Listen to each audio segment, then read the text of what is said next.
Beyond the Bar, Esquires, Lawyers Who Dream of Becoming Lawyers. ഈ ഒരു web സീരീസിന്റെ ആദ്യത്തെ 2 എപ്പിസോഡിന്റെ റിവ്യൂ ഞങ്ങളുടെ ചാനലിൽ തന്നെ ലഭ്യമാണ്. സോ അങ്ങനെയുള്ള ഈ ഒരു സീരീസിന്റെ എല്ലാ എപ്പിസോഡ്സും ഓരോ 2 എപ്പിസോഡായി ഓരോ ആഴ്ച വെച്ചാണ് റിലീസ് ആവുന്നത്. 3-ാമത്തെയും 4-ാമത്തെ എപ്പിസോഡ് ഇപ്പോൾ റിലീസ് ആയിട്ടുണ്ട്. അതിനെക്കുറിച്ചാണ് ഇന്നത്തെ വീഡിയോ. സോ അങ്ങനെ ഇവയുടെ രണ്ടുപേരുടെയും കഥ, അതായത് ഒരു വർക്ക് പ്ലേസ് ലീഗൽ ഡ്രാമ എന്ന് പറയുന്ന ആ ഒരു ജേണലിൽ വരുന്ന ഈ ഒരു സ്റ്റോറി ഫോക്കസ് ചെയ്യുന്നത് ഈ ഒരു ലീഡിംഗ് ആയിട്ടുള്ള ഈ ഒരു അറ്റോർണിയും ആ ഒരു ഇന്റർനും തമ്മിലുള്ള ആ ഒരു റിലേഷൻഷിപ്പിലാണ്. സോ ഫസ്റ്റ് എപ്പിസോഡിനേക്കാളും നല്ലതായിരുന്നു സെക്കൻഡ് എപ്പിസോഡ്. ഇപ്പോൾ വന്നിരിക്കുന്ന 3-4 എപ്പിസോഡിൽ 4-ാമത്തെ എപ്പിസോഡും 3-ാമത്തെ എപ്പിസോഡും അത്യാവശ്യം നല്ല രീതിയിൽ വർക്ക്ഔട്ട് ആയിട്ടുണ്ട്. കൂടുതൽ ഇമോഷണൽ കോഷ്യന്റിലേക്ക് ഫോക്കസ് ചെയ്തിട്ടുണ്ട് എന്നുള്ളതാണ് ഈ ഒരു വെബ് സീരീസിന്റെ ഈ 2 പുതിയതായിട്ട് റിലീസായ 3-ാമത്തെ 4-ാമത്തെ എപ്പിസോഡിന്റെ വിജയം. ഫോക്കസ് ചെയ്യുന്നത് ഒരു ആക്സിഡന്റ് ആണ്. സോ ഒരു കുട്ടിക്ക് ഒരു ചെറിയ ആക്സിഡന്റ് പറ്റുന്നു. ആൽക്കഹോൾ യൂസ് ചെയ്തിട്ടുണ്ട് എന്ന് തെളിയുന്നു. ഡ്രൈവറുടെ ഭാഗത്തെ കേസ് പറയുന്നത് ഈ ഒരു കേസ് എങ്ങനെയാണ് തെളിയിക്കുന്നത്, ഡ്രൈവർ ശരിക്കും ആൽക്കഹോൾ കൺസ്യൂം ചെയ്തിട്ടാണ് വണ്ടി ഓടിച്ചത്, വണ്ടി ശരിക്കും ഇടിച്ചിട്ടുണ്ടോ എന്നുള്ളതൊക്കെയാണ് ഈ ഒരു സീരീസിന്റെ ഹൈലൈറ്റ് ആയിട്ടുള്ള മൊമെന്റ്സ്. നല്ല നോട്ടിൽ തന്നെ സ്റ്റാർട്ട് ചെയ്ത് നല്ല രീതിയിൽ ആ ഒരു ഇമോഷണൽ കോഷ്യന്റും കാര്യങ്ങളും അത്യാവശ്യം ആ ഒരു അമ്മയായിട്ട് അഭിനയിച്ച ആ ഒരു ആക്ട്രസിന്റെ പെർഫോമൻസ് ഒക്കെ എടുത്തു പറയേണ്ടതാണ്.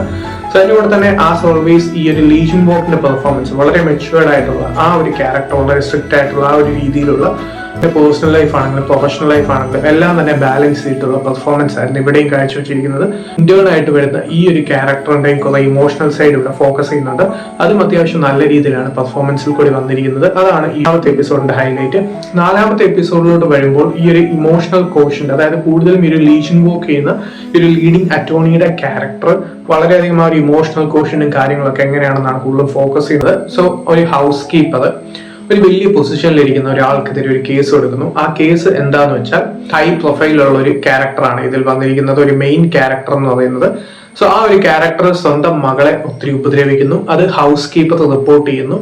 സോ ഒരു ഹൗസ് കീപ്പറിന്റെ ഭാഗത്ത് നിന്നുള്ള കേസല്ല ഈ ഒരു അറ്റോർണീസ് വാദിക്കുന്നത്, അത് പ്രതിഭാഗമാണ് വാദിക്കുന്നത്. ഫോക്കസ് ചെയ്യുന്നത് ഈ ഒരു പണക്കാരനായിട്ടുള്ള ഇദ്ദേഹത്തിന്റെ ആ ഒരു പോയിന്റ് ഓഫ് വ്യൂ എന്നുള്ള കേസാണ് ഇവർ വാദിക്കുന്നത്. ഈ ഒരു പണക്കാരനാണോ ഗിൽറ്റി അതോ ആ ഒരു ഹൗസ് കീപ്പർ ആണോ ഗിൽറ്റി എന്നുള്ളതാണ് ഈ ഒരു സീരീസിന്റെ അത്യാവശ്യം ഇൻട്രസ്റ്റിംഗ് ആയിട്ടുള്ള സംഭവം. ഇവിടെ നോക്കിയാലും ഒരു ഹൗസ് കീപ്പർ ആയിട്ട് വന്നിരിക്കുന്ന ആ ഒരു ആക്ട്രസിന്റെ പെർഫോമൻസ് ആണെങ്കിലും, സോ ആ ഒരു പണക്കാരനായിട്ടുള്ള ആ ഒരു ക്യാരക്ടറിന്റെ പെർഫോമൻസ് ആണെങ്കിലും, ആ ഒരു ക്യാരക്ടർ വളരെ കിടിലനായിട്ടാണ് ആ ആക്ടർ ചെയ്തിരിക്കുന്നത്. അതിന്റെ റീസൺ എന്താണെന്ന് വെച്ചാൽ ആ ഒരു ക്യാരക്ടറിന്റെ രീതികൾ അനുസരിച്ച് നമുക്ക് ശരിക്കും ആ ഒരു ക്യാരക്ടറിനോട് ദേഷ്യം വരും. സോ ആ ഒരു ദേഷ്യം വന്ന് നമുക്ക് 2 പൊട്ടിക്കാൻ തോന്നുന്നിടത്താണ് ആ ഒരു ക്യാരക്ടറിന്റെ വിജയം. ആയിട്ട് അഭിനയിക്കുന്ന ക്യാരക്ടർ അത്യാവശ്യം നല്ലൊരു പെർഫോമൻസ് ആണ് ചെയ്തിരിക്കുന്നത്. സോ ഈ ഒരു ഭാഗത്ത് ഈ 2 സൈഡിൽ, അതായത് മെയിൻ ആയിട്ട് ലീഡിംഗ് അറ്റോർണി ആയിട്ടുള്ള ഈ നായകന്റെ ഭാഗത്ത്, ഈ ലീ ജുൻ വോക്ക് ചെയ്യുന്ന ക്യാരക്ടറിന്റെ ഭാഗത്തു നിന്നുള്ള ആ ഒരു ഇമോഷണൽ സംഭവങ്ങളും കൂടുതൽ ഫോക്കസ് ചെയ്യുന്നുണ്ട്. അതൊക്കെ അത്യാവശ്യം നല്ല ഔട്ട്പുട്ടാണ് തന്നിരിക്കുന്നത് സീരീസിന്. മെയിനായിട്ട് ആ ഒരു ക്യാരക്ടറിന്റെ പാസ്റ്റും അതിനെ റിലേറ്റ് ചെയ്തിട്ടുള്ള സംഭവങ്ങളും, അദ്ദേഹം എങ്ങനെയാണ് ഇത്രയും പ്രശ്നങ്ങളുണ്ടായിട്ടും അദ്ദേഹം എങ്ങനെയാണ് ഡിസിഷൻസ് എടുക്കുന്നത്, ഈ ഒരു ഇന്റേൺ എങ്ങനെയാണ് റിയാക്ട് ചെയ്യുന്നത്.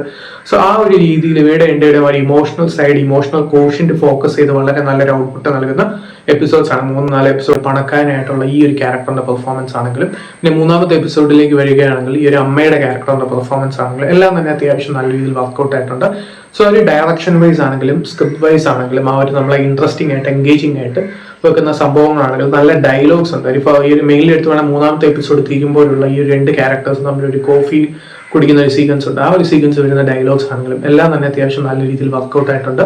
അതാണ് ഈ ഒരു സീരീസിന്റെ ഹൈലൈറ്റ്. ഈ 2 എപ്പിസോഡ്സിന് 3-ാമത്തെ എപ്പിസോഡും 4-ാമത്തെ എപ്പിസോഡും. സോ താല്പര്യമുള്ള കണ്ടു നോക്കാം. ഇതിപ്പോൾ നെറ്റ്ഫ്ലിക്സിൽ അവൈലബിൾ ആണ്.